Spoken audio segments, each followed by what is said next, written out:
Hi hello friends, అందరికీ నమస్కారం అండి. ఈరోజు నేను తోటకూర పప్పు చేస్తున్నానండి. తోటకూర అంటే సిర్రాకు.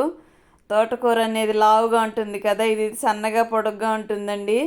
తోటకూర పప్పు, తోటకూర సిర్రాకు అనుకుంటున్నాను. తోటకూర సిర్రాకు తెలియట్లేదు, కొంచెం లావుగానే ఉంది ఇది. పచ్చిమిర్చి, కందిపప్పు కడుక్కున్నానండి. అలాగే టమోటో ఒకటి వేసాను, పెద్ద టమోటో. కొద్దిగానేనండి కందిపప్పు పప్పు ఆకుకూర వేసి చేస్తున్నాను. ఇది ఇద్దరికే కదా, మా అబ్బాయి ఆకుకూరలు తినడండి, చిన్న అబ్బాయి. పెద్ద అబ్బాయి అయితే ఆకుకూరలు ఇష్టంగా తింటాడు. చిన్న అబ్బాయి ఒక 2 రకాల ఆకుకూరలు తప్పనిచ్చి ఇంకేం తినడండి. అందుకని మాకిద్దరికే కాబట్టి పప్పులో వేసి చేద్దాము అనేసి కొద్దిగా తీసుకున్నాను ఆకుకూర. మొన్న ఒలిసాను కదండి, ఆ ఆకుకూరేనండి. కొంచెం కొద్దిగా తీసి పప్పు చేద్దామనేసి చేస్తున్నాను. పప్పులోకి అయితే టేస్ట్గా ఉంటుందండి ఇది. చాలా టేస్ట్గా ఉండే వంటలే కదండి, ఇష్టంగా కూడా తింటాము ఎవరైనా కానీ. అటుపక్క రైస్ కుక్కర్ పెట్టేశాను, రైస్ అయిపోతుంది. లేటుగా చేస్తున్నానండి ఇవాళ వంట. రైస్ అయిపోయిన తర్వాత అదే స్టవ్ మీద పప్పు పెట్టేద్దాంలే. ఇది సన్నగా వస్తుందండి, మంట కొంచెం మీడియంగా వస్తుంది. ఈ మధ్య అంతా టీ పెట్టి బాగా అది పొంగిపోయి, చూసుకోకుండా పొంగిపోయి అది ఇరుక్కున్నట్టుందండి. స్టవ్ మెకానిక్ని పిలిపించి రిపేర్ చేయించాలి పిల్లలు వచ్చేలోపు. మా పిల్లలు రేపు నెలలో వచ్చేస్తారండి. వచ్చి ఒక నెల రోజులు ఉంటారు, లీవులు కదా పిల్లాడికి. ఇంకా అందరూ ఉంటారండి. మా అబ్బాయి మాత్రం వెళ్ళిపోతాడు పిల్లల్ని వదిలేసి. వాళ్ళు ఉంటారు. ఇంక వాళ్ళు ఉంటే ఇంకా స్టవ్లన్నీ బాగా పనిచేస్తూ ఉండాలి కదండి. వంట ఇంకా బాగా వస్తుందండి మంట ఈ స్టవ్లో, కానీ అది డస్ట్ ఇరుక్కున్నట్టుంది, అందుకని తక్కువగా వస్తుందండి. ఇందులో టమోటా వేసాను, పప్పు ఆకుకూర పప్పులో కొద్దిగా చింతపండు పెట్టాను, పసుపు వేసానండి. ఇంకొక 3 వెయిట్లు పోనిచ్చిన తర్వాత ఇలాగ పప్పు టేస్టీ పప్పు తయారైపోయిందండి. వేడి రైస్లోకి ఆకుకూర పప్పు ఫేమస్ అండి, నేను బాగా చేస్తానండి ఆకుకూర పప్పు మాత్రము. ఇంకా మిగతా వంటలు చేస్తాను కానీ ఇది మాత్రం నాకు చేయి తిరిగిన వంట అండి, బాగా వస్తుంది. కొన్ని వంటలు బాగా వచ్చండి నాకు, ఇంట్లో వాళ్ళు కూడా ఇష్టంగా తింటారు. ఇక్కడైతే బట్టలు మడుస్తున్నానండి. నిన్న వాషింగ్ మిషన్లో వేసిన బట్టలు అండి ఇవన్నీ కూడా. అలాగే మడిచాను, నిన్నటి వీడియో అండి ఇది. నిన్న మడిచాను, నీళ్ళు మందు పెట్టి నీట్గా ఆరేసారండి మా వారు.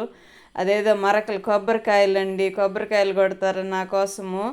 ఆ నీళ్ళు ఎగిరిపడి తెల్ల బట్టలంతా మరకలుగా చేసుకుంటా అన్నారండి. చెప్తే ఏమో పోనీలే వేరేటి వాడుకుంటాను అంటారు, కానీ మంచి బట్టలు బాగా మరకలు అయిపోతున్నాయండి. ఏదన్నా పాత షర్ట్ వేసుకో ఒక్కటే కొట్టేది, రోజుకు ఒక కాయే కొడతారు. ఇంక దానికే బనీన్లు పంచులు అంతా అలా మరకలు చేసుకున్నారండి. నవ్వుకుంటూ ఉంటారు చెప్తే. నేనేమో బనీన్లు తీసాడు పడేసి వేరేటివన్నా వేసుకో అని చెప్తున్నాను. ఇంకైతే బట్టలు ఉతకడం అనేది ఒక పని అయితే, ఇవన్నీ ఆరేసుకోవడము, మళ్ళీ మడిచి బీరువాలో పెట్టుకోవడము, డైలీ యూసింగ్ బట్టలు ఒక దగ్గర, మరి ఐరన్ బట్టలు ఒక దగ్గరికి ఇచ్చి పంపించి ఐరన్ చేయించడము, ఇవంతా ఒక పెద్ద పని కదండి. అటు పక్క ఉన్నవంతా కూడా ఐరన్ బట్టలు అండి. నా ఎడం చేతి పక్కన మడత పెట్టున్నాను కదా, అవన్నీ ఐరన్కి ఇవ్వాల్సిన బట్టలు. ఇవంతా కూడా డైలీ వేర్ బట్టలు అండి. ఇవన్నీ మడిచిపెట్టి ఇంకా సర్దేస్తే ఇంట్లో కొంచెం నీట్గా కనిపిస్తుంది. మరి మొత్తం ఇల్లంతా ఆక్రమించేసినట్టు ఉంటాయండి. సోఫాల్లో, దివాన్ మీద ఎక్కడ పడితే అక్కడ బట్టలు.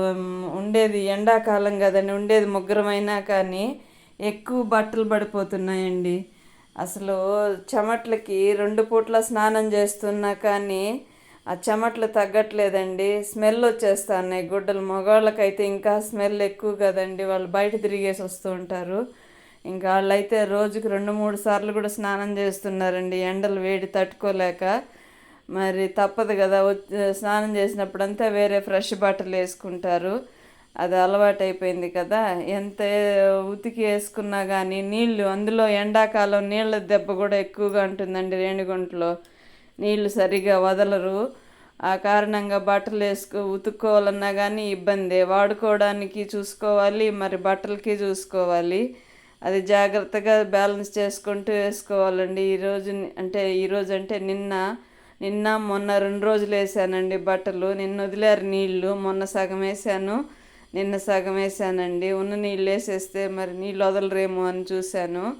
నిన్న వదిలారండి, నిన్న తెల్లవారితో. ఇంకా ఆ కారణంగా అన్నీ ఉతికేసి అన్నీ ఒకేసారి మడుద్దామనేసి మడుస్తాను కొన్ని కొన్నిగా. మరి మీరు ఎలా చేస్తారు? మీరుండే దగ్గర నీళ్ళకి ఇబ్బంది ఏమీ లేదు కదా? నీళ్ళు ఉంటేనే కదండి ఆడవాళ్ళకి కానీ మగవాళ్ళకి కానీ అన్ని పనులు అవుతాయి. నిద్ర లేస్తే నీళ్ళు, మరి డబ్బు, ఈ రెండు లేవు అంటే ఏవి జరగవు కదండి. మరి మీకు కానీ నా వ్లాగ్స్ నచ్చినట్లయితే తప్పకుండా సబ్స్క్రైబ్ చేసి లైక్ చేసి షేర్ చేస్తారని ఆశిస్తాను.